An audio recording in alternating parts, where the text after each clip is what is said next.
I will get our speakers up here next. We will start today with Missy Brumlow, who's Principal Product Manager at BlueCross BlueShield. Hi, thank you. I'm Missy Brumlow, and I represent BlueCross BlueShield of Tennessee, and my team produces products for our employer groups commercial. We work to tailor our products to the member and meet them where they're at in their health journey.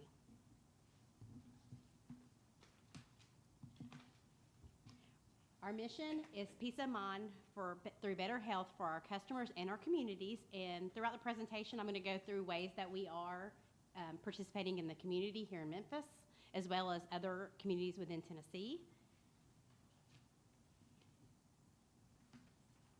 So a little background on our company. We service 3.5 million members. We process 56.4 million claims a year. And if you break that down into numbers, we do 4.7 million claims per month, 217,000 claims per working day, and 27,000 claims per working hour. So we do a lot of claim volume, but that's not all we do.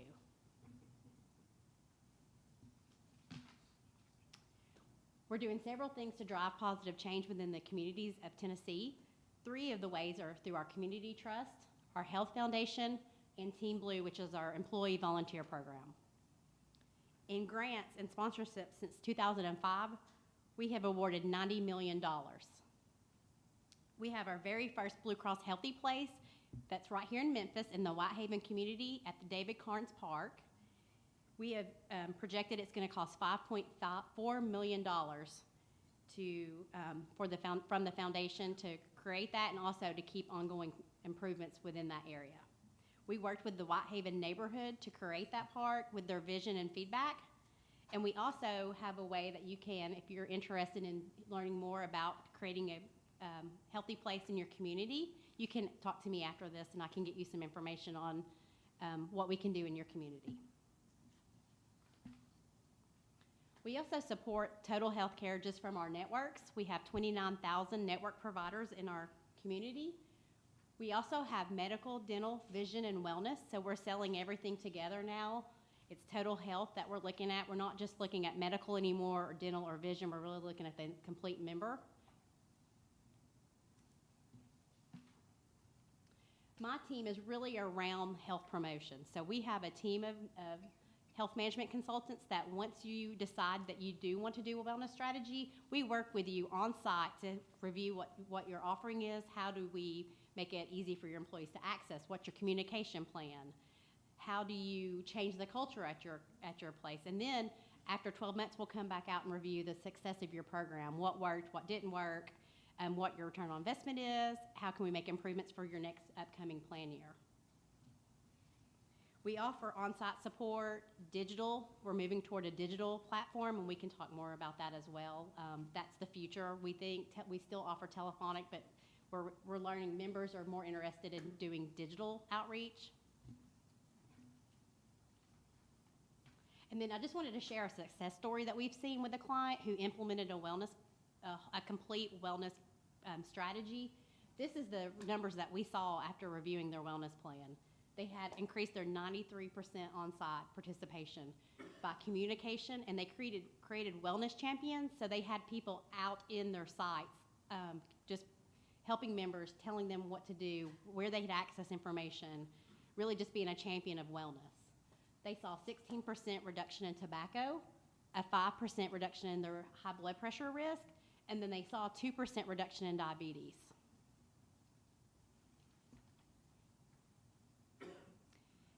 And we really just support the member as a whole, and that's really what I want to talk about today is how do we get that member engaged in their health?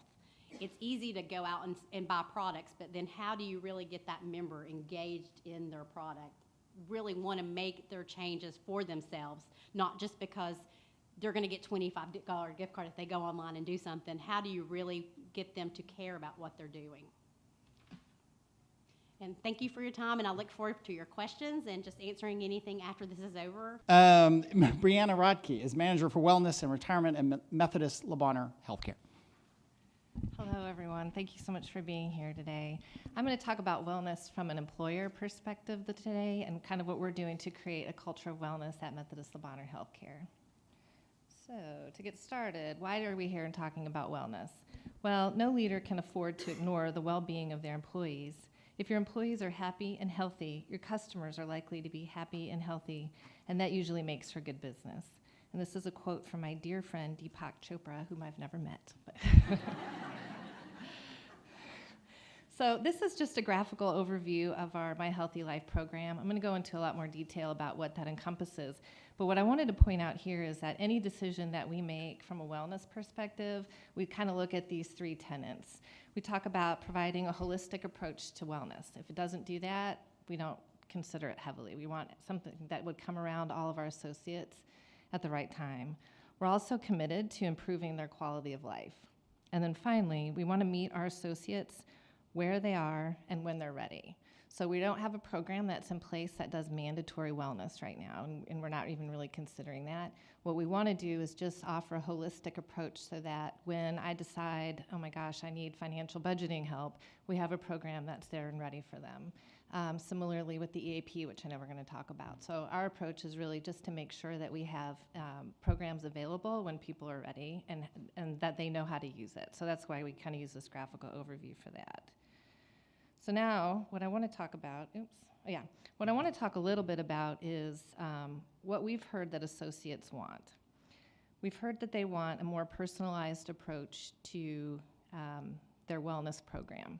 And so we kind of looked out and did a study, and what we learned was that 75% of employees that were surveyed by an organization called Health Fitness said that they actually value a more personalized approach to wellness over technology, actually. Secondly, they want mental health support. So they're saying they actually want more mental health support than they do even a personal or physical support, actually. They also want a consistent culture of wellness. So what this means to us is the top-down approach. We want our leaders to support and come around the culture of health, and really what does that look like? It's definitely more than ROI, which is important to the organization, but what is more important is that we're being consistent. So snacks in the meeting rooms aren't always chips, that we're bringing, healthier snacks to be able to be consistent in that approach. People want technology. So the same survey that was done, 73% of the employees said that they would want a wearable health device or a wearable walking device. And the purpose of that isn't necessarily because they want free stuff. It's actually just, although they probably do. But the purpose of that is really to be a constant reminder for them to focus on their health. So it's certainly easy to wear a walking device or to carry your phone like I do, or your Fitbit on your watch or whatever. And that would upload to some kind of device where you could track what you're doing. But it's really just a reminder all day long, oh, I have this here, should I be eating this bag of chips? It's just that constant reminder. So technology has been really important to employees as well. And then finally, they really want to improve physical fitness. And so 29% of employees said that they would like an on-site gym. Well, wouldn't we all, right? 23% said if we could just offer discounts to gyms, that would be okay. And 19% said that they would like a weight loss program. If their employer offered a weight loss program, that would be good for them. So what I want to talk about for just a second is what Methodist does on each of these components where employees have said what they're looking for. From a more personalized approach, we do offer one-on-one fitness and health coaching, which isn't necessarily unique, but what is unique to us is that our fitness coaches are here in Memphis. So they will meet you at your gym, they will meet you at Starbucks, they're going to meet you in your office, they'll call you or text you. But for what we've found is our associates really like that one-on-one approach, and so for us, it was really important to make sure our health coaches were here on site. I think it also helps with accountability. If I have to look at someone next week and tell them that I did not work out 3 times, I'm going to have a harder time doing that. We do offer also the Methodist Employee Assistance Program. We're going to learn a little bit more about that, so I won't steal her thunder, but we do offer that as part of our wellness program. And in terms of the consistent culture of wellness, we did talk about the kind of the old-fashioned tobacco cessation surcharge, but we do still do that. We do offer ways to remove the surcharge, though, because we are a smoke-free environment and we do want to help you become healthy. So if you are a tobacco user, there is a surcharge, but we do have ways to remove that surcharge. One is if you quit smoking for 60 days and let me know, we'll remove that surcharge and refund anything you've paid that year. Or if you participate with a health coach for 6 visits, whether you quit smoking or not, we're going to remove that surcharge for you. We really just want you to start engaging in that healthy behavior with a health coach. We offer several mindfulness-based classes. So mindfulness has kind of been a real hot topic this year, but we've been doing it since 2014.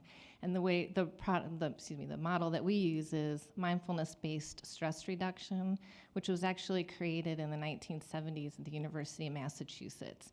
It's a very intensive 8-week program, but the results of this program are amazing. Not only do you leave with coping techniques for your stress, but we've heard of people who are able to come off their blood pressure medication, get on airplanes for the first time, quit smoking. There's a lot that comes in that. But we also know that the 8-week intensive program is a lot, and so we do offer several other types of mindfulness-based classes as well. We do offer an intro to mindfulness, a 15-minute distress at your desk, a 15-minute deep relaxation, gratitude classes, et cetera. So our organization is a hospital system, and so we work in a very stressful environment, and we really want to come around people as it relates to helping them with coping techniques when something does come up. We also offer diabetes prevention and management classes as well. From a technology perspective, we do offer web-based team challenges, which we'll talk about in just a minute. We offer discounts to Weight Watchers, so we have their online platform, and we also have a financial wellness platform. And then in terms of improving physical fitness, although we all would like the on-site gyms, sometimes space is an issue, and certainly at a hospital. So we do have those on-site fitness classes, and I'll show you in just a second, but we actually offer 26 fitness classes throughout our system each week. We also offer discounts to gyms as well. So if you bear with me, we're going to just talk about a little bit about what we do from a communication perspective. This document that you'll see on the left here is just something that we put together. If you couldn't make it to the gym, or you just need to stretch a little bit because maybe you've been sitting or standing too long, this document here has all kinds of stretches that you can do or exercises that you can do with just a chair. And so it's just kind of a one-pager that would help you think about remaining active. This little guy here that says My Healthy Life is a tool that we started emailing to all of our leaders monthly that talks about what we're doing from a wellness perspective that month, and then what's coming up the following month from a wellness perspective, so that leaders can talk to their associates as well about kind of what they can expect from the wellness program in the coming weeks. We also work with the Memphis Medical District Collaborative on an initiative for the downtown area specifically, on ways to not have us all drive to the same building. So we're guilty of that. Sometimes we all have a meeting at Crosstown and we all drive to Crosstown. And so what this does is it helps remind that there's ride shares available. I think they promote this Ride Amigo. But it's really just raising awareness that, guess what, we could drive together, or you could ride your bike. And I myself am guilty because I live in Midtown and I drive literally a half mile to work. So this is just a way to remind ourselves that we do have options. We've also launched a webinar series monthly for Lunch and Learns that gives topics like, why should you visit your PCP? Why should you have your preventative health services? What is the EAP and how do you access it? We did one kind of on get to know your My Healthy Life, and so these go out monthly so that people can watch them at their leisure. And then this one, the balance begins inside is our mindfulness program, and then the Here to Listen, Here to Help is our EAP. And then if you bear with me, there's just a couple more. So we do have Weight Watchers. We highly subsidize it. We do have 2 Weight Watchers classes that meet throughout our system. Then you can attend any throughout the community or on their web portal. This was the Move It or Lose It was kind of our challenges, our web-based challenges that we ran last year. This is our fitness class schedule. In fact, we just added 2 more this week, so I'm really proud of how we keep up on that. We put together a healthy meeting guide, and this does include things like, hey, remember to have fruit and portion control, but it also includes fun activities to either start the meeting or to get people up and kind of moving a little bit in the meeting. This isn't necessarily intended for your 15-minute huddles in the morning, but if you're going to be in an hour-long meeting, there's some good nuggets in there to just remind yourself about how to host a healthy meeting. We do offer webinars. The top one is through our partner, Wells Fargo at Work. And this last brochure is really just an example of something that we put out on a regular basis to keep wellness in front of people. So this one just had to do with preventative services, but we do others as well. So thank you for bearing with me. How do we know that this works? I'm just going to read to you a couple of these, but these were just associate feedback that we had gotten on some of our programming that encourages us to keep going, that they are working, that they are engaging people, and to keep going and keep trying to make a better program, keep encouraging us to continue to create a better program. So this first one was, I joined Quit Now through MLH, and it helped me a lot. I could not have achieved this so quickly without you. I have quit smoking.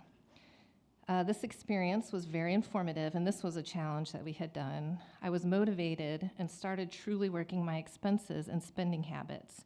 My credit score went from the 500 average to the 600 average within the time of the program. Great experience, and look forward to doing it again.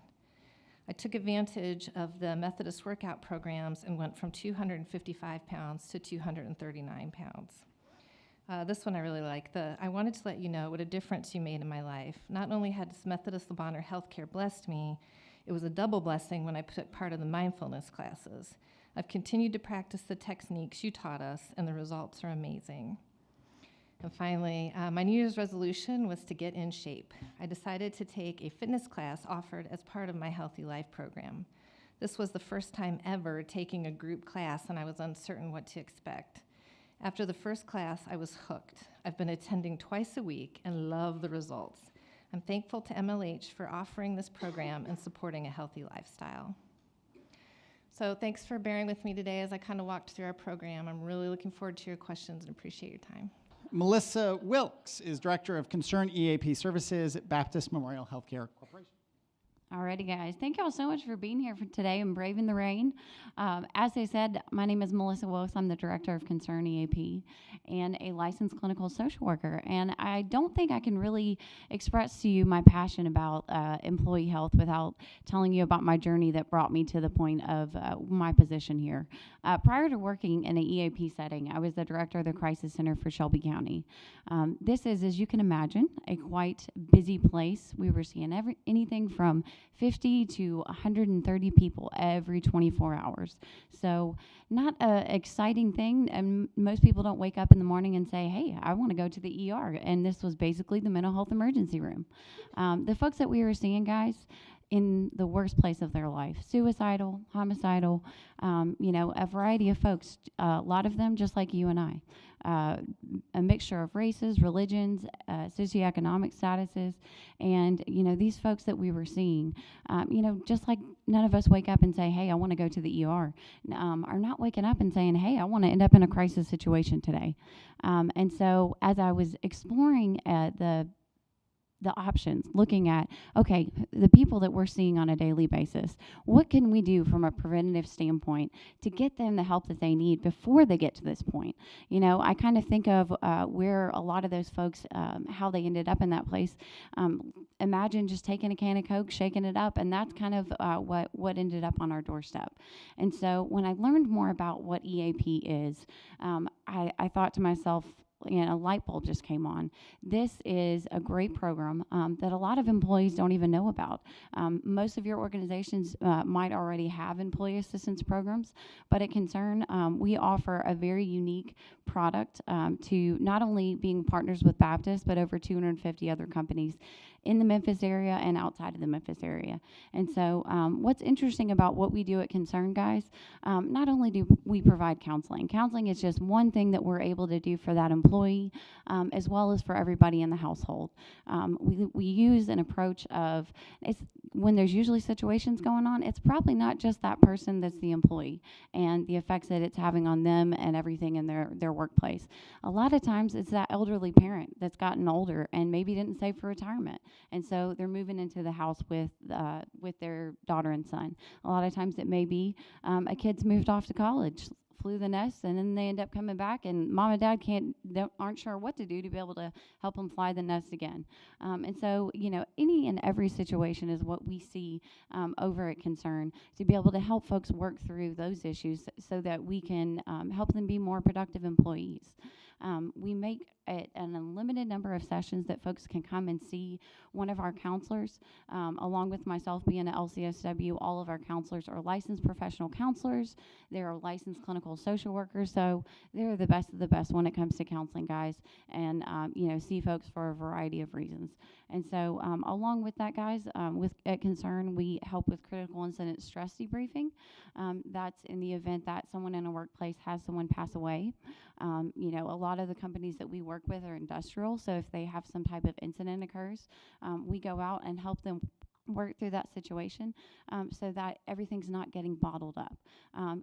EAP is really a preventative approach to be able to help your employees before they get to the point that they find themselves in a crisis type situation.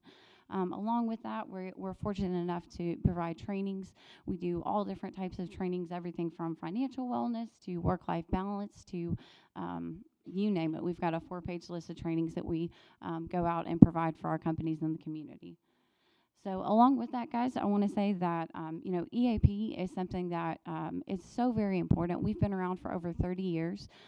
We are able to serve over 80,000 individuals, which is a pretty substantial number, but we're always looking to grow what it is that we do and our impact that we can have on different companies. And so through trainings, through our monthly newsletters, through our daily posts that we have on Facebook and LinkedIn, we are constantly trying to flood our members and those within their families to know that they have this benefit, because we know that if we're preventative and we have happy, healthy employees, the return on investment is going to be great for the companies that they work for, along with the fact that we also have substance abuse programs. So for a lot of companies that don't have a policy in place for substance abuse, if someone tests positive on a drug screening, usually in the past, they automatically get fired. If they work with Concern and have policies put in place, we can work with that individual that tested positive so that we can get them to a point that not only by the end, most of the time they are more invested employees, but we've got them the treatment that they need before it gets to the point that it destroys different elements of their life. So some of the ways that we try to focus on helping the companies that we work with, this was actually an article, another great article other than the Daily Memphian, Strategy in Business, kind of laid out some of the ways that we are tackling the issues that a lot of companies are having. There's a lot of great programs, such as the one that we've talked about with Methodist, that are out there, but it's hard for an employee to really be engaged into starting a wellness program if they're on the verge of burnout. For an employee that's on the verge of feeling stressed and pressure from all different angles, they're not going to be the ones that elect to join into these programs. And so we work with companies to be able to help them tackle the burnout that that employees are feeling in a variety of different approaches, as well as trying to help build social resiliency, because if you didn't know it, the statistics out there are pretty staggering. People in the age of social media are the loneliest that they have ever been. The statistic that came out not too long ago is that teenagers feel more lonely than the folks that are in, aging homes. And so you can go out there and read those numbers for yourself, but it's pretty crazy that, especially right now in this day and age, with all the social media and things that we have, that people are feeling so lonely. And as a result of that, people are feeling depressed. That's a lot of times the reason why people are not coming to work. They're not being as productive and happy employees as you potentially could have. And so along with that, we work with organizations to find ways for them to be more adaptable. That's part of what we do with providing trainings, and finding that as people get older and as technology changes, trying to help them adapt to those changes as well, and help those employees understand their role as those changes do happen. Along with that, a lot of people, they want to feel like they are growing. Nobody wants to feel like they're in a box and that they don't have room to grow or that potential to do something new. And so we try to work with our different companies to be able to help them find new avenues, put people in the jobs that make the most sense, not just a filling a position, but actually getting them into a role that they feel like they're doing something. They're not just living, but they're not just surviving. They're living. They're feeling like they're fulfilling a purpose, and that's very meaningful for each and every employee in every organization. Along with that, guys, people want to feel like they have opportunities to work from home. A lot of organizations don't give those opportunities because they don't know how to explore giving employees the opportunity to have a little variation working from home and things like that. And so, these are just a few of the approaches that we try to work with our different organizations so that we are taking care of the whole entire employee. I think that we all can agree, and most of the wellness programs that are out there, we're not just focusing on physical health. All those things, your spiritual, your emotional, your financial well-being, they're all intertwined, guys. That's why we're not looking at pieces of a pie when you look at the picture there, guys. You're looking at all these things. They all build on one another. They're all intertwined. And so, as an employee assistance program, we are focusing on, all those elements to take care of the individual. As a part of Baptist, our wellness program is called Best Health, and so we are a piece of that project that Baptist has going on. A lot of the things that Methodist is doing, even though they're obviously our competition, we're doing a lot of those same things, and we're glad to be a part of what it is that Best Health is doing. The other day, the program had actually started in December, and last week, as a result of the Best Health program that we had, there was over tons of pounds, literally tons of pounds that people had lost. Yeah, and as you might imagine, when people lose weight, they feel better, they're happier, they're more excited to get out to be more productive employees for you all. And so many of the approaches, such as the tobacco cessation program, the financial health and well-being, all these different elements, guys. Nobody is a single layer. We have to incorporate all these different things together in order for us to have the most productive and healthy employees that we can have. And I want to end with this, guys, is a lot of times when I show this picture, you see one of two things. One person sees the sunset, another person sees the flood.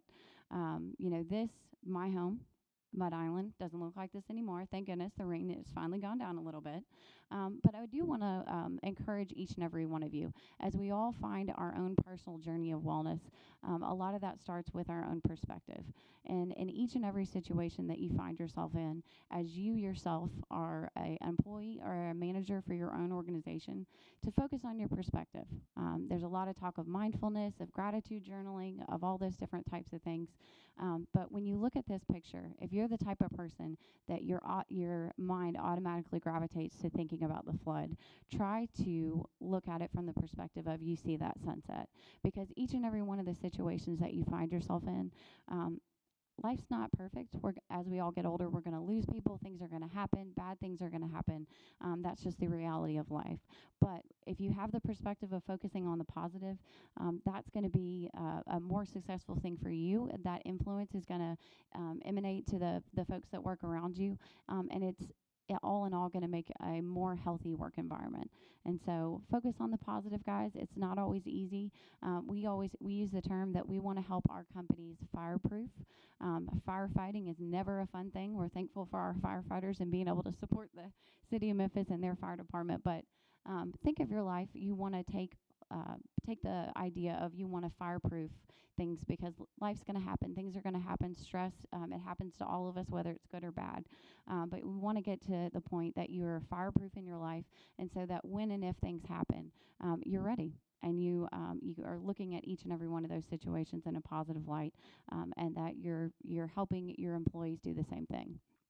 Thank you so much, guys. Appreciate it. I have a bunch of questions. A couple just to start, and then we'll open things up, or I'll just keep talking. which I apparently am able to do. The conversation, it's so interesting because the conversations you talk about, like if you just take just smoking or even just weight, and then we'll get into some deeper ones. As somebody who's run small businesses, runs them now, those are difficult conversations to have, particularly in a small business. So maybe in a bigger business where there's an HR staff and there's kind of more of a structure. But your advice for people who are maybe running or part of managing in a small business where they don't have a big, robust HR department, how do you start those conversations with people about wellness? Okay, I'll take that. Yeah. Okay, so we offer to our groups, all size groups, we have a communication site that we put materials out there so they can go out at any time, access the materials, download them, send them out, put them in the break rooms. They can order posters, they can order print copies and mail them out to homes. So that really starts the conversation. The member gets this piece and says, okay, I want to learn more about this. What do I need to do? And we give instructions where they can access information on our website. So we really work with the HR team to get the message out the quickest to the members. Yeah. Other thoughts for small businesses? I would say that. If you pull that forward, I'm a terrible projector. Yeah. Sorry. I would say that I don't know that you actually have to start with words. You should really start with your actions, right? So, what are you doing in your day to show that you're trying to cultivate a culture of wellness? And that's, I think, where I would start from a small business perspective is not go around and say, ooh, should you be eating that? But rather let your employees know that this is the way that I eat and this is what I'm going to bring to, not the barbecue. And this is, when I host a meeting and I offer to take us to lunch, I don't think it's necessarily your job as a small business owner to have those conversations, but rather just start by your actions would be my perspective. Yeah. I would agree with what she's saying. For instance, the other day we did a training for Lipscomb and Pitts. We're actually in our main office is located in their building, and I found it interesting that their president only allows healthy meals for each and every one of their lunch and learn type sessions. And so as we were about to conduct our training session, they were just saying, all they had present there was salads and things that were healthy for the employees. And I think that is exactly what she was saying, is that if you're practicing what you preach and you are doing exactly what you want your employees to be doing, that's going to go a long way because the employee's not going to do something if you're not providing that example. I was glad to hear you bring up mental health issues, and there's kind of this kind of change. I see it with my kids and the next generation. They're much more open talking about this. I think the generation above me, my parents, they didn't believe in mental health, or you just need to take a nap, or I don't know, get a cup of coffee or something. I mean, there's just insanity. And I had a friend whose family went through a terrible mental health situation with a child, and she would say about that, if my child had broken their arm or gotten cancer, everyone would have brought a casserole. They would have done all this, but that it was a mental health problem. Everyone was like, they not in an ugly way, they run away from mental health issues. And so in a workplace situation, back to the conversation, the somewhat easier ones of living by example of good food at meetings and not having a smoking area and sort of pushing that away, and how do you start those conversations and set examples about mental health? Because that's pretty tough, so how do you get there in terms of setting examples with and addressing mental health issues? Because people aren't trained, social workers, psychologists, and so on the way you are. Not at all, but I think my favorite example of when I go to some health fairs, the city of Memphis, we were over at the airport, and I'm literally sitting there at the table, and one person walks up and looks at her coworker and says, so-and-so is my therapist, who's yours? And that type of mentality and the culture of an organization, when people are open about talking and saying, I don't necessarily have to have this big mental health issue. It doesn't have to be an explosion of, something happened. It's just I'm talking to somebody, because the reality of it is that most of us get counseling. You talk to friends, you talk to family, you just don't necessarily always get good counseling because, people either tell you what you want to hear, they tell you what you don't want to hear, and then we get mad at them. But culture of an organization, I think, is so very important because it leads other people to be open about talking about those things. And if one person is open about talking about it, I mean, they tell us that in church. We're in the Bible Belt, guys. They tell you if you got good news, you want to share it with somebody. And so I think organization, it starts with people just being open about talking about, hey, I had this situation happen, and that's where it starts. Others, from y'all's perspective on, for Blue Cross, I mean, how mental health is, there has been huge progress, I think people have said, in terms of the openness of talking about it and so on, but your thoughts on that? And we've incorporated behavioral health in all our products. So not only are we looking at physical activity, we're looking at the holistic member. So you may call in and ask a question about, hey, I'm having prescription and pharmacy access. I'm having problems getting my prescriptions. Well, while we have you on the phone, we're also going to start talking, why are you having problems? Is it economics? Is it access? Really getting down to the root of it and have that conversation. So we're really incorporating behavioral health in every really conversation that we're having with our members. I remember, I think it was a doctor friend of mine who said that it was or maybe it was my general practitioner or something, who said that, 50% of what they see really is a mental health problem. It's not, it's manifested as whatever that they can give a drug for, but they as a general practitioner aren't really qualified to give that mental health counseling, but they can see it, and they're kind of tongue-tied in the way doctors are when they get out of their lane sometimes. Your thoughts on, I was interested in, with what you guys do with Healthy, you had all those brochures up there, and there's sort of this flooding the messages of healthiness, right, on how you eat and live and activity, which is awesome. Do you try to do that? Is there some way to do that on a mental health side, or? We definitely do it on the mental health side, and that would be my dear friend Donna DiClemente. But what I would say from a holistic wellness approach is what we do is most of our vendors, we're very fortunate to be here in Memphis. And so they all actually have a pretty good relationship with each other, and they cross-refer a lot. So somebody could be talking with our wellness coach and might mention that they've been feeling down because they can't lose this weight. He will 100% refer to our EAP. And our mindfulness refers to our EAP, and our EAP refers to Weight Watchers. And so we're very fortunate in that regard because they do communicate very well with each other, and they cross-refer a lot. And so that's how we handle it is, right. They talk. And so when, like you were saying, when something comes up, we're able to refer where it needs to go. Questions from people out here? I have a list. Yeah, go right there. Are you seeing an increase in some of the younger employees that you're hiring with what you referred to earlier, Eric? I see it in a lot of teenagers and young adults that I know through my children's friends. They're so anxious. Mm-hmm. They're so worried, and they're on their phones constantly. And, we've all read the stats, but it's scary to me how frightened these young people are. I'm going to let you address that too, but what I want to say is, though, that the gentleman who runs our mindfulness program has actually brought that to our attention a lot recently, where he's saying you need to look at your claims for anxiety medications, and you need to figure out what you're going to do because this anxiety epidemic is going to hit you hard. And so we don't currently have a plan for that, but it is, we're having discussions in the early phases about that because Like a precursor to depression. right. Well, and like Eric said as well, a lot of the physical things that PCPs are seeing, it's anxiety and depression. It's manifesting as high blood pressure, a high cholesterol, all these health issues that we're seeing. Really and truly, the underlying problem is depression and anxiety. And so for the younger folks that are experiencing a larger amount of anxiety, we are trying to find programs that work well for them. Mindfulness is a great one.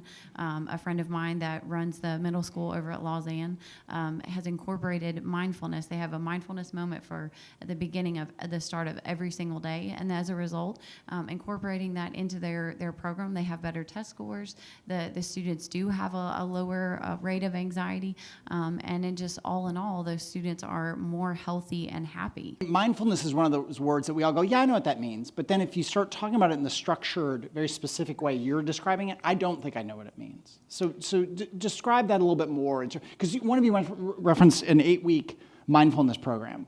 Define that a little more, because you all keep coming back to it. Do you want to take it? Well, I'll start, and then you can define it your way. So for us, it's really just coping techniques. So it's ways to get a handle of what you're currently going through. So it could be yoga positions, but it could also be meditations.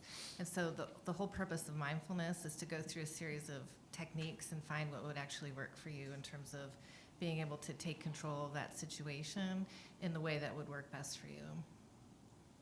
And in Cliff Note version of what mindfulness is, a lot of it is just deep breathing. And like she said, it's techniques. A lot of people don't realize that the power that your breath has. And so just taking time to take several breaths in, take several breaths out, can lower the anxiety, blood pressure, and things like that. So that's really, in a nutshell, a Cliff Note version of what it is. I mean, there's obviously much longer programs, and people will become certified in that. But in a smaller version, that's kind of really just a nutshell what it is. The deep breathing thing, so it reminds me, I used to run a company called Towery Publishing, and we boomed and we busted, and it was incredibly stressful. And one of my people who was senior manager said it was unbelievably stressful, and it was unbelievably unhealthy. This was 15, 16, 17 years ago.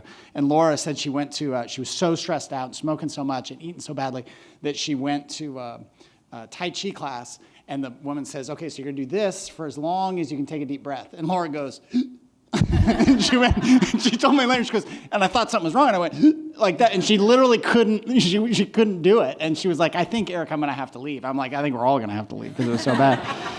And then we just went out of business. Other